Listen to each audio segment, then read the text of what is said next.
Okay, hi everyone. So I think Adri talked a little bit about the hard technical skills, some examples of that.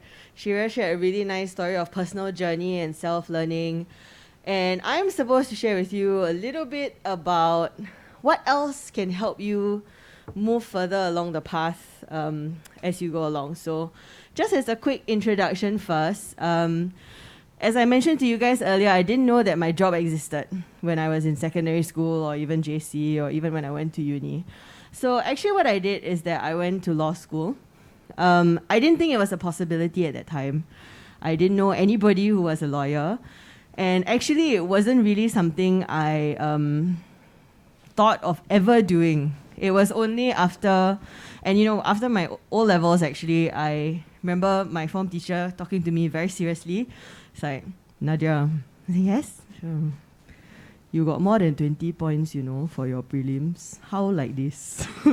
So it was something that I was very worried along the way. And, in JC, it was really a struggle for me as well. I had to do a resit. I was thinking of, okay, this is really not for me. I just want to do comms. That's my passion. I'm going to drop out and change my course. But alhamdulillah, in the end, I persevered and I managed to do all right.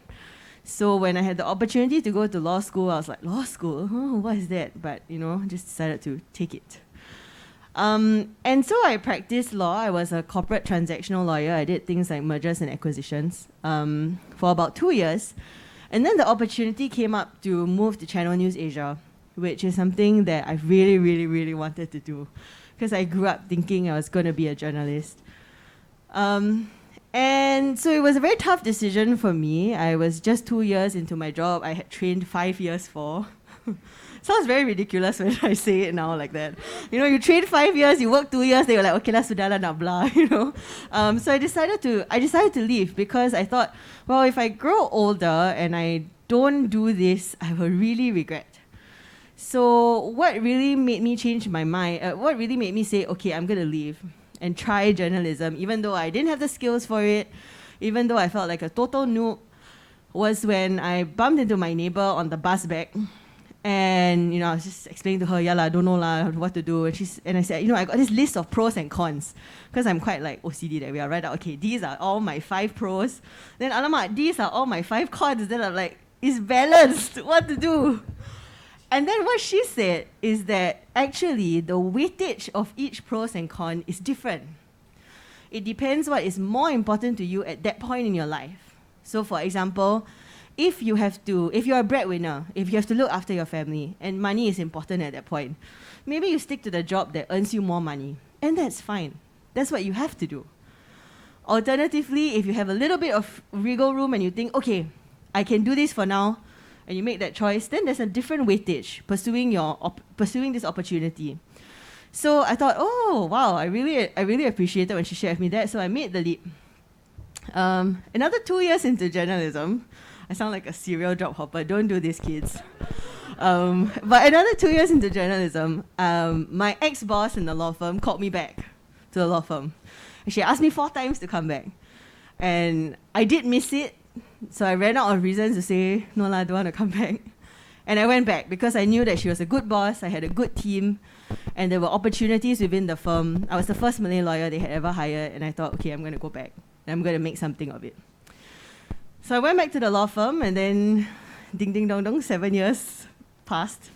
And last year, I told myself, after getting into politics, I really wanted to do something that had a bit more congruence, because otherwise I was doing mergers and acquisitions, and then, okay, something happened in the community, you have to go and handle.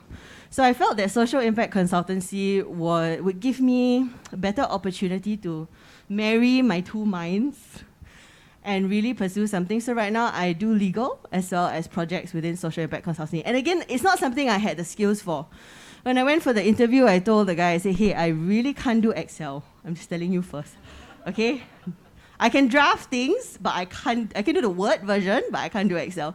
And he was like, okay, don't worry, we'll learn it along the way. And so there's 6 people in the company I'm now. So this is like about 60 lawyers, and then MediaCorp, right? It's like gigantic building. And then social impact consultancy is like 6 of us. And we're all like peer learning, teaching each other. And alhamdulillah, it's been really exciting and I'm very grateful for the opportunity. So for me, it's not so much about passion, but I think it's really about purpose and finding out what is the why. What would you do if you didn't have to think about fear, you didn't have to think about all these other things? Really try and figure out what is your purpose. And your purpose goes beyond your job. Honestly, I think sometimes work has a very bad rep because you think like, wow, work, work-life balance. And then you're like, work is different, life is different, and then kena balance somehow. But and when people talk about work-life integration, it is really not a bad thing. The idea is that work, is like one layer, then you do some life, then you do some work, then you do some life, and then that's how it layers out. Work-life integration means that the two are seamless, the two are equally part of you. If you are going to be doing something for so many hours in a day, it jolly well means something to you. And so the idea of pursuing your purpose is something that I really wanted to share. I think one thing that I really want to highlight is uncertainty. I have always been a pretty serial planner. Like, I need to know, I need to be in control, and this is going to be okay. And I'm going to make sure it happens like that. But I mean, the last 2 years is like every book just went out the window, right? So there's a lot of uncertainty that happens along the way. And what's really important is that you slowly find your tribe and you slowly find the voices who you can rely on to tell you, okay, this is what you should do. And you trust them enough to listen to it even when you are not sure yourself. But having said that, I think society has a lot, you have a lot of pressures. You think your family wants you to do something. When I told my mom I was going to law school, normally you think like mothers would be like, wow, alhamdulillah, good job. My mom was like, sure tak nak pergi NTU WIKIMWI, that's what you wanted to do, right? So I think there's a lot of societal expectations. It could be your friends, you see your friend going somewhere, you think, alamak, I should be doing that as well. Or it could be your parents, just unsaid expectations that you have or you feel. But the more important thing is to trust yourself and to say, okay, this is my purpose. I am going to be doing it. And you may not have it figured out now. And this purpose, it's never too late to find it. And if you pursue it and you think, actually, I want to try something else, it's never too late to find it again. That's something that's really important. Because with all the uncertainty, things change. You evolve as a person. It's unrealistic to expect that you are the same person throughout your life. You shouldn't be, right? And so this idea of building networks is important. I mean, how I went into the law firm, how I met my boss was actually at a community event. I got to know her over time. She said, oh, you're in law school, you want to do an internship? I was like, God, is it paid? And she was like, yeah. And I was like, okay, I mean, why not? I'll just try. And then after that, moving into Channel News Asia as well, actually I knew someone from Channel News Asia that I could ask advice from because of another community activity I was doing. So I said, hey, I'm really sorry, I'm going for an interview. Can I ask you for some advice? And social impact consultancy was something I saw on LinkedIn, and I just sent a DM and said, oh, I'd really like to find out more. So what exactly does it mean to build networks? I mean, it sounds like a very scary concept, but actually, I just want to break it down into 4 main points. I think, and sorry, they're not sequential because my mind is all over the place. One thing is to be sincere and authentic. People can smell a mile away if you are just there to be like, oh, hi, I really want to do this and I want to get, if you're transactional. Build networks in a way that makes sense for you. If you don't want to hang out with a person, don't. It's okay. But there will be people you want to hang out with and you shouldn't hold yourself back from that. Just go up and say hi to the person. Just send that DM, just send that email. It's okay.